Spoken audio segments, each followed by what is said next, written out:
সেই কখন থেকে অপেক্ষা করছি, তবু গোপালের কোনো পাত্তা নেই। গোপালের জন্য অপেক্ষা করে আর ধৈর্যের পরীক্ষা দেবেন না মহারাজ। হ্যাঁ, তার মানে?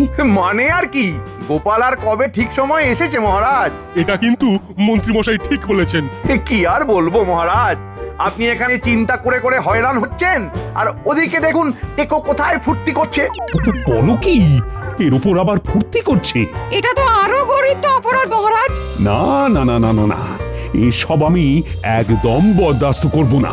মনে হচ্ছে মহারাজের মাথাটা বেশ ভালো রকমই গরম করে দিয়েছি। এবার শুধু টেকোটা একবার সামনে আসুক, তাহলেই একটা ওর ফাঁকে পড়বে না, সব ওর টাকে পড়বে।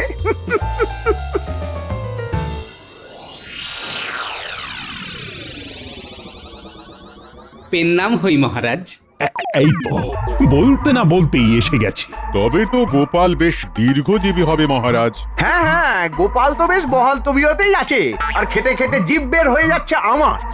এবার বলো দেখি গোপাল, বসে বসে কি ফন্দি আঁটছিলে? আমার তো ধ্যান জ্ঞান একটাই, কি করে মহারাজের সুনাম বাড়ানো যায়। ব্যাস, যা হওয়ার তাই হলো। এবার মহারাজকে তেলপাট করা শুরু হয়ে গেল। বটে, তবে তুমি তো ভাববে বটেই, তার সঙ্গে সঙ্গে বাকিরাও ভাবো দেখি, নতুন বছরে নতুন কি করা যায়, মানে এমন কিছু যা দেখলেই প্রজারের তাক লেগে যায়, আর সারা বছর তার রেশ থেকে যায়। একদম। এই তো গোপাল একেবারে আমার মনের কথাটা বলেছে। কি আর এমন বলেছে মহারাজ, আমি তো বলি হ্যালো করি মাখো তেল, মানে আপনি ঝপ করে অর্থ ঢাললেই আমিও টপ করে চমকে দেওয়ার মতো কিছু করে দেবো মহারাজ। তবেই তো নিজের জন্য সরাতে সুবিধে হবে মন্ত্রী মশাই। না না না না না না, নতুন করে অর্থ বরাদ্দ করা যাবে না কিছুতেই। কোষাগারের অবস্থা ভালো নয়, তাই তোমাদের নিজেদেরকেই কিছু না কিছু করে আমার তথা রাজ্যের সুনাম বৃদ্ধি করতে হবে। ব্যাপারটা তাহলে বেশ চাপের হয়ে গেল মহারাজ। আমি তবে আজ থেকেই ভাবনা চিন্তা শুরু করে দেব। ভাবিয়া করিও কাজ, করিয়া ভাবিও না। কোথায় ভাবলাম নতুন বছরে গোপালকেই ভালো করে পেঁচে ফেলবো, তা নয়, উল্টে গোপালই তো আমার পাকা ঘুঁটি কেচিয়ে দিল। আপনি আবার এই বয়সে ঘুঁটি নিয়ে কি খেলছিলেন মন্ত্রী মশাই? তবে আপনি একদম চিন্তা করবেন না, আমরা যখন এসে গেছি তখন আপনার কাঁচা ঘুঁটি আবার ঠিক পাকিয়ে দেব। কিন্তু আপনার মেজাজ দেখে তো মনে হচ্ছে আপনি কারোর উপর বেজায় খাপ্পা হয়ে আছেন। ওই ধাপ্পাবাজটাই তো মেজাজে মরতে ধরিয়ে দিল। আমরা না হয় ঘষে ঘষে মরচে উঠিয়ে দেব, তবে সেই ধাপ্পাবাজটি কে মন্ত্রী মশাই? কে আবার? ওই পালের গোদা গোপাল। ঠিক সময়ে মহারাজের কানটি ভাঙিয়ে আমার পাকা ধানে মই দিয়েছে। ভাবলাম মহারাজের অর্থ দিয়েই মহারাজকে নববর্ষের চমক দেব, আর নিজের জন্য কিছুটা সরিয়ে রাখবো। কিন্তু কিন্তু গোপাল এমন ফোড়ন কাটলো যে মহারাজ কোষাগারের দরজা বন্ধ করে দিলেন। এ মা, এবার তবে মহারাজকে খুশি করার কি হবে? হবে আবার কি, মাছের তেলে মাছ ভাজা হবে। গোপাল যতই বাগড়া দিক, ক্যাক তো আমি ভরবই ভরবো। আর মন্ত্রী মশাইয়ের হলে আমাদেরও হবে। তবে ওই যা হাত পা নাড়াতে হবে একটু, তাহলেই হবে। যেমন ভাবা তেমন কাজ করবো এবার।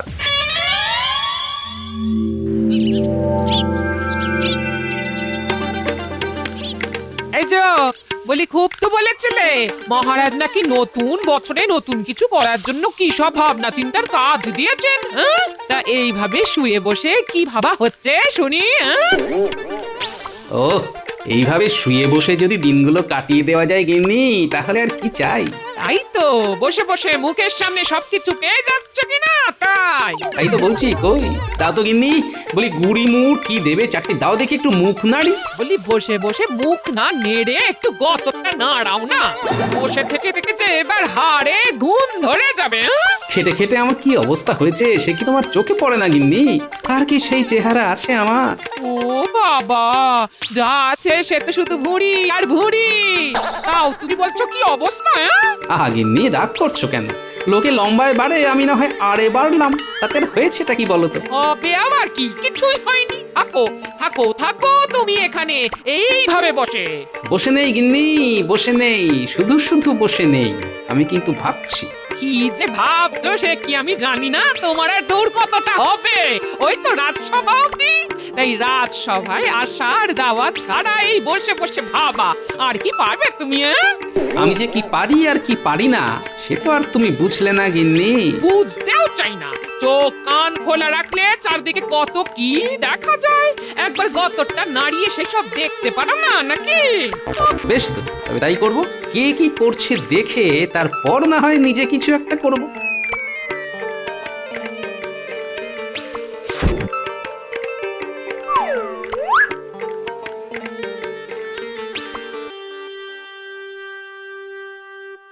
কি করি কি যে করি ভেবে আমি যে মরি।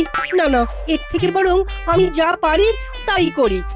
এই তো মনে এসেছে গানের দুটো কলি, আগে লিখি না আগে বলি, কিন্তু কাকে বলি? কই কেউ কি আছে যে শুনে বলবে আহা মরি? তা কি শোনার কথা হচ্ছে শুনি? উমা, এ যে দেখি গোপাল। ও আমার কি কপাল। তবে এসো না ভাই, তোমাকে শোনাই। এই মরেছে, আমাকে আবার কি শোনাবে? সর্বনাশ। এই না মানে আমাকে শোনানোর আর কি দরকার?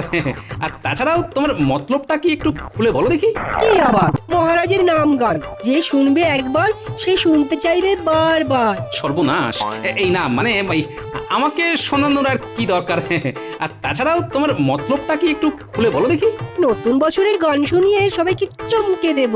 আবার সে তুমি যত খুশি চমকাও, তবে আমায় ছাড়ো, আমি কি এর অত বুঝদার? বুঝবে গো বুঝবে, সবাই বুঝবে আমার লেখা কথা।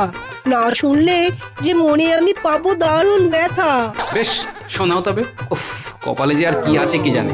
দয়ার সাগর কৃষ্ণচন্দ্র প্রজার কথাই ভাবেন, মনটা যে তার বড্ড বড়, বড্ড ভালোবাসেন। আকাশ যেমন বিশাল আর মাটি যেমন নরম, কালকে নাকি বৃষ্টি হবে, আজকে ভীষণ গরম। হ্যাঁ, এটা কি?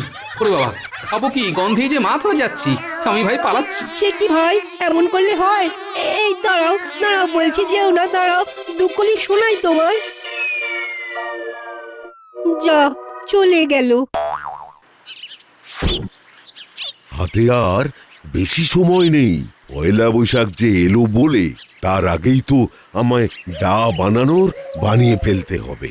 এই শ্বেত চন্দনের মূলের সঙ্গে বিশল্যকরণীর পাতা মিশিয়ে ভালো করে বেটে নিয়ে তাতে একটু ওই যষ্টি মধু মিশিয়ে দিতে পারলেই মনে হচ্ছে কাজের কাজ হবে।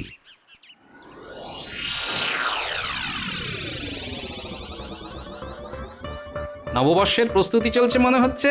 তা কাজের কাজটা কি হচ্ছে শুনি? ও গোপাল, গোপাল, গোপাল এসেছো? তবে এসো এসো এসো। এই দেখো একটা ধন্বন্তরী ওষুধ বানাচ্ছি, এটা সেটা মিশিয়ে। বেশ তো, বানাও না, মন্দ কি। তবে এতে কাজের কাজ তেমন কিছু হবে কি? আজ কি বলছো গোপাল? এই ওষুধ খেলে সারা বছর লোকেদের আর কোনো রোগ জ্বালা হবে না। তাই নাকি? তা বেশ, ভালো হলেই ভালো। কিন্তু হব করেও তো মনে হচ্ছে সবটা হয়ে উঠছে না। এই তো হয়েই গেছে প্রায়। শুধু এই ওষুধ কার উপর প্রয়োগ করব সেটাই তো বুঝতে পারছি না। আচ্ছা গোপাল, তোমাকেই না হয় খাওয়াই এক দাগ। রক্ষে করো, সুখে থাকতে ভূতে কিলেনোর কি দরকার বাবা? আমার ঢের কাজ আছে বাপু, আমি চললাম। এই যা, গোপাল তো আটা লাগালো না। আমি বরং আরো কিছু জড়িবুটি জোগাড় করে মিশিয়ে দেখি।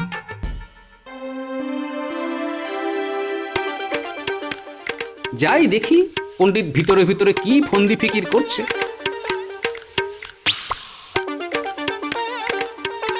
পণ্ডিত মশাই, পাঠশালা ছুটি দিয়ে কি এমন কাজ করছেন শুনি? ওরে বাবা, এনার তো আবার কথা বলারও সময় নেই দেখছি। এসব দেখে তো জানার কৌতূহল আরো বেড়ে যাচ্ছে। কাজের সময় তুমি বড্ড জ্বালাও বাপু, বলছি তো এখন তারা আছে, এখন আর আমায় বিরক্ত করো না। নববর্ষের জন্য কি এমন চমক পাকানো হচ্ছে শুনি? অতই যখন জানার ইচ্ছে, তবে শোনো, নববর্ষের পুণ্য লগ্নে আমার পুঁথি পাঠ করে পুণ্য অর্জন করবে কৃষ্ণনগরের প্রজারা, তাই আমার ভীষণ তাড়া। বুঝলাম, তবে ব্যাপারটা আর একটু খোলসা করে বললে আরো সুবিধে হয় বুঝতে, এই আর কি। তাই শোনো, আমি নিজে হাতে লেখা পুঁথি নববর্ষের পূর্ণ লগ্নে বিনামূল্যে গ্রামবাসীদের মধ্যে বিতরণ করব। এর ফলে তারা যে বিপুল জ্ঞানের অধিকারী হবে তাতেই তাদের সারা বছর সুখে শান্তিতে কেটে যাবে। পণ্ডিতের লেখাও খুব হবে আর সেই লেখা পড়ে প্রজারাও উল্টে যাবে। ঘটে কিছু ঢুকলো এবার? বুঝলাম, ঘট একেবারে উল্টে যাবে। বুঝেছো যখন, তখন এটাও শুনে রাখো, তোমাকেই এই পুঁথি পাঠ করে তার সারমর্ম প্রজাদের শোনাতে হবে। মহারাজকে এই বিষয়ে আমি বিশেষ অনুরোধ করব। আমি বাড়ি যাব। আরে আরে, চললে কোথায়? খামোখা আমার লেখা পন্ডল করে চলে গেল।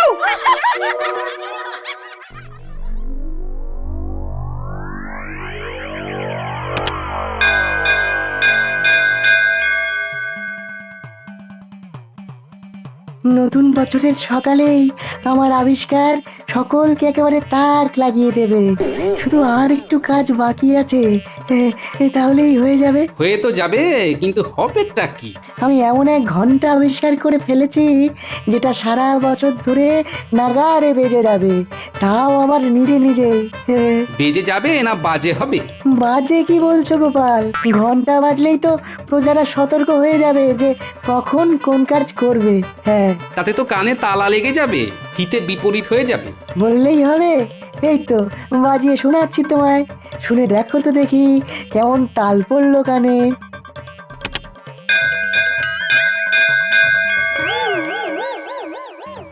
পালা এখান থেকে।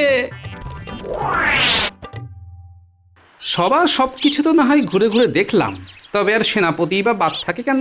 দেখি এখানে কি কাণ্ড চলছে। ব্যাস ব্যাস, এইভাবে যদি ফটাফট কাজটা করে ফেলতে পারি তাহলে আর চিন্তা থাকবে না। প্রজারাও খুশি আর মহারাজও খুশি। সে তো না হয় বুঝলাম, তবে তা বলে যা খুশি তো আর করা যায় না।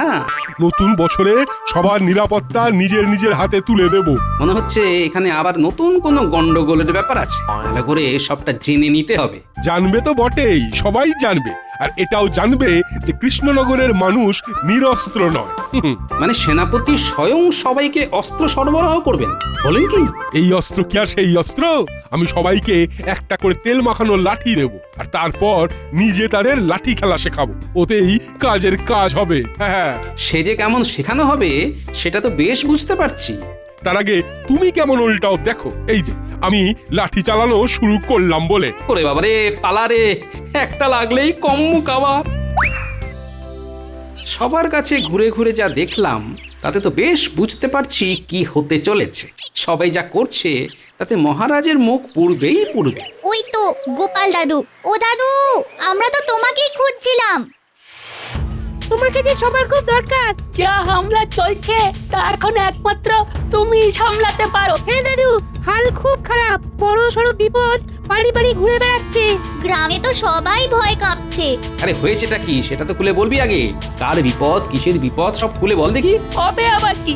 মন্ত্রী মশাই বড়টা আর ঘটাকে নিয়ে ঘরে ঘরে যাচ্ছেন। নববর্ষের উৎসবের জন্য চাঁদা আদায় করার নাম করে যার যা আছে সব কেড়ে নিচ্ছেন। তাহলে তো অবস্থা বেশ বেগতিক দেখছি। মন্ত্রী মশাই তবে এই রাস্তা ধরেছেন? এক্ষুনি দেখো না, গ্রাম সুত্তুর সবাই তোমার কাছে ছুটে এলো বলে। সে আসুক, তবে আমি নিজে গিয়ে দেখবো কাণ্ডটা কি। মন্ত্রী মশাইয়ের অত্যাচারের ঠেলায় গ্রামের লোক জেরবার হচ্ছে কি করে সেটা নিজের চোখে দেখা চাই একবার। হ্যাঁ,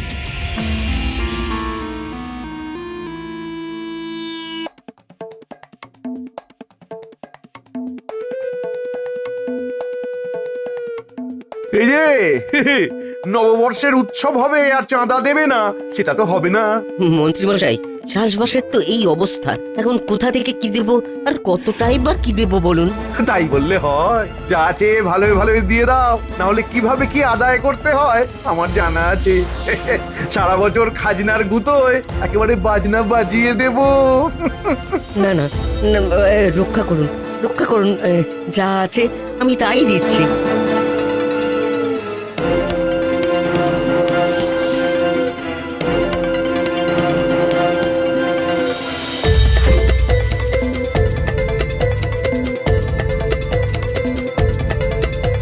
আরে এই যে বেশ তো রসে বসে আছো। ওদিকে মহারাজের নববর্ষের উৎসব পালনের কি হবে? এই তো ফসল ফলছে, হাট তো একদম খালি মন্ত্রী মশাই। এটা কি মগের মুল্লুক পেয়েছো যে যা খুশি করবে আর যা খুশি বলবে? না না না না না না, আমি থাকতে ও সব চলবে না। এই হাঁ করে দেখছিস কি? যা ঘরে ঢুকে কেড়ে নে।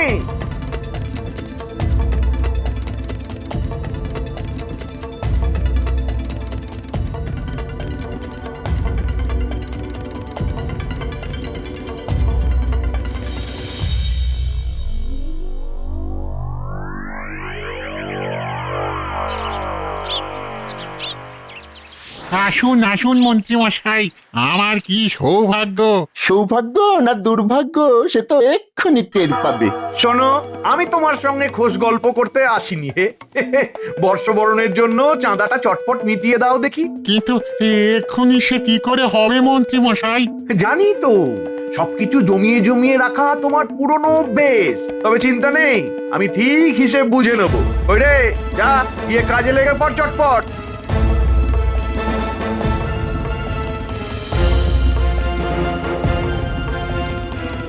কই কে আছে কে? আরে আমাকে কি চাঁদা আদায়ের জন্য এইভাবে বাড়ি বাড়ি ঘুরে তাগাদা করতে হবে? কি মন্ত্রী মশাই, এটা কি বলছেন? তবে দাও, দাঁড়িয়ে আছো কেন মানিক আমার? দেওয়ার মতো যে কিছুই নেই মন্ত্রী মশাই, শেষ সঞ্চয়টুকুও শেষ। বেশ, তবে জমির দলিলটাই নিয়ে যাই এখন। পরে এক সময় ছাড়িয়ে নিয়ে আসবে না হয়। হ্যাঁ, আমাদেরও তো কিচ্ছু নেই মন্ত্রী মশাই, এমন ভাবে সব কেড়ে নেবেন না। না না না না না না না না, কৃষ্ণনগরে থাকবে অথচ মহারাজ কৃষ্ণচন্দ্রের নববর্ষে উৎসবের জন্য মুক্ত হস্তে দান করবে না, তা তো হবে না।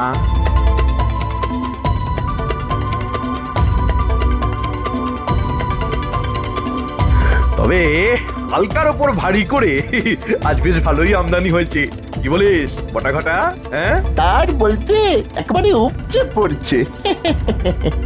এইভাবে চললে সারা বছর বসে বসে খাওয়া যাবে। আচ্ছা, তাহলে এই ব্যাপার। হ্যাঁ, উৎসবের জন্য কেমন করে চাঁদা চাইছে দেখলে তো দাদু? এ তো কিছুই নয়, চাষ করা বন্ধ করে দেবে, লেঠেল পাঠিয়ে ফসল কেটে আনবে বলে হুমকি দিচ্ছে। তুমি কিছু একটা করো গোপাল দাদু। সে তো করতেই হবে, আর তো হাত গুটিয়ে বসে থাকা যাবে না।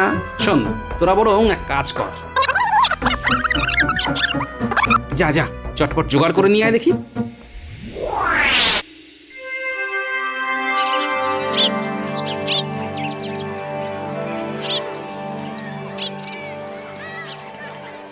এই তো সবাই এসে গেছে। নাও নাও, এবার কে কি ভেবে এসেছো বলো দেখি।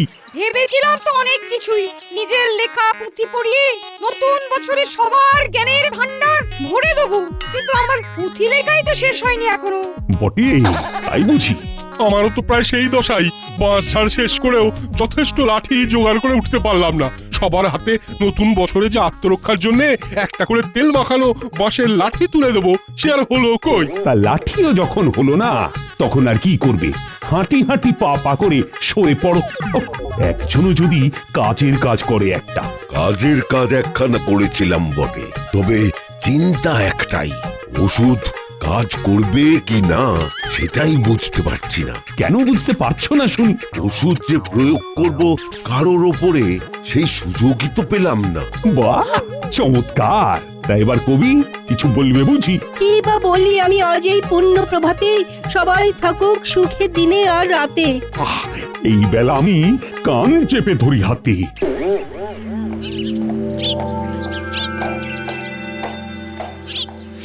এই তো মহারাজও কেমন ছন্দে ছন্দে আনন্দে কথা বলতে শুরু করেছেন।